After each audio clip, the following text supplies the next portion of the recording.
Hey everyone, this is Gerald Moore with More Air with a very special video today. As we have come to the close of Black History Month, we have all seen and read stories of the trailblazers that have come before us and those who are currently working every day to build a different future for Black Americans. Today I'm coming to you with a very special and personal moment of Black history for myself, the founder of More Air and my father, Gerald Moore. Hello, my name is Gerald Moore, and I want to talk to you a little bit about who I am and how we ended up here in Cincinnati and then ultimately forming a business called More Air. I was born and was reared in the southwest corner of the state of Alabama. And we lived in a very small town. At the time when I grew up, all of our schools, elementary, middle, and high school, were segregated. As a result, most of the children, like myself, were bused away from our immediate communities to a central community school. Our teachers were very, very good. I believe, and I know, did a tremendous job of exposing us to as much knowledge as we could retain. I really got inspired from an academic standpoint. As I approached graduation years, my best friend was 1 year ahead of me. He left and went to Tuskegee Institute, now Tuskegee University. And he was majoring in chemistry. And I told him, Dan, I'll see you next year. I want to be there with you.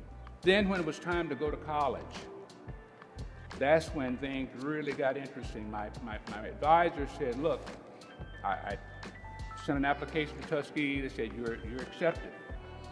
However, we don't have financial aid left. And I said, wow, I can't go without that. So my advisor said, you're good at math, you're good at science. Have you ever considered being an engineer? I said, no. What do they do? And then she started, well, some of them design bridges and buildings, and some make large processes, and they produce things, and I think you would be good at that. So I said, yeah, let's look at that. So I applied to LSU, Vanderbilt, and then they recommend also apply at Duke University. And my SAT scores were pretty good. And I accepted the offer from Duke University. And matriculated there from 68 to 72. BSc in mechanical engineering.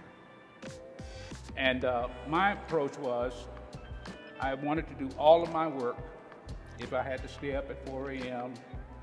and walk down to the building to put my punch cards through the window for my programs, and come back at 4 in the morning and have the assignment ready, I wanted to do that. And that's the way I operated there. The first year, there were 13 of us in the engineering school class. The second year, there were 5 of us in the engineering program. I kind of really enjoyed that because I like challenges, and that was plenty of it. That was plenty of it. If you're going to be successful, no matter what you're doing, you have to know something. You have to know it. That if someone wake you up in the middle of the night and ask you a question, you would say, oh yeah, that's this there. Once I graduated from Duke, I interviewed with a large global product manufacturing company, and that brought me here to Cincinnati. I was a mechanical engineer, process engineer, specialist engineer over a period of 38 years.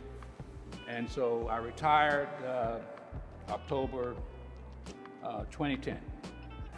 Before I retired, somewhere back in the 80s, because I was working with a lot of practical application type problems. And people knew I was a mechanical engineer. They would ask questions, both in the community, nonprofit organizations, churches, where they'd ask me to look at problems they were having with their mechanical systems. And they wanted a second opinion on the mechanicals and stuff like that. So we would basically go in and do a pre-assessment. And so at one point I said, wow, this is a lot of work. I should probably go ahead and get paid for this. And so I started charging. It offered me a chance to bring into the picture my two sons, because I thought about my grandfather and how I had learned from him.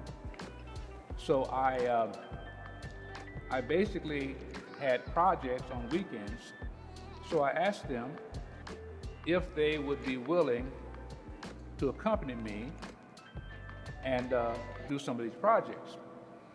And I said, I know that you guys have been wanting those new Timberlands and tennis shoes. And I said, now, this will be a great way for you to get those things. And I'm willing to give you a fair wage, although I'm paying to raise you. I'm willing to give you a fair wage. And so both my sons would accompany me. But as soon as I could train them in this procedure or that procedure, I watched them, then I let them do it. And also, because we were in and out of homes, they also got a culture lesson in looking at how people live, what foods they eat. And so all around, it was a great experience. Right about 1989, I decided it might be good to incorporate, which I did. So in between my travels for the company that I was working for, we would have weekend projects that we would do. After I retired, my son John said, Dad, he said, have you thought about relaunching the business? He said, well, look, if you do, I'll run it. But I need you to help, guide it, put it together, help with training, some of the calculations initially, but then I want to do it myself. And I said, great. Well, let's see, that was 2010. 11 years later, he's the president still. I'm a person that he can ask questions, he can get guidance, he can get opinions.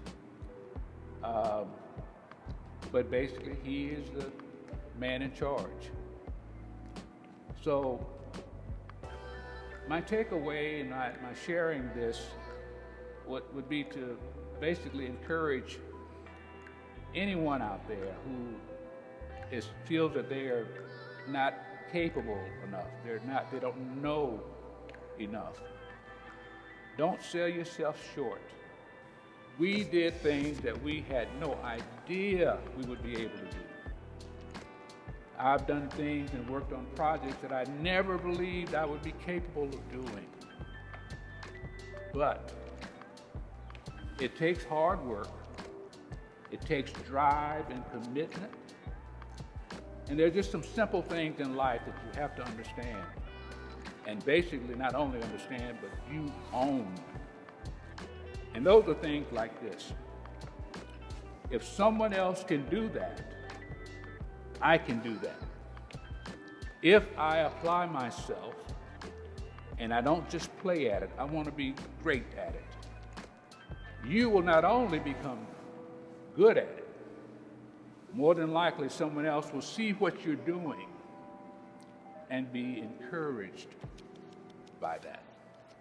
The thing that I would leave you with is don't sell yourself short. You can do anything that you put your mind to do, as long as you're willing to work for it. So I'll end with that. My name is Gerald Moore, and I am the founder of Moore Air.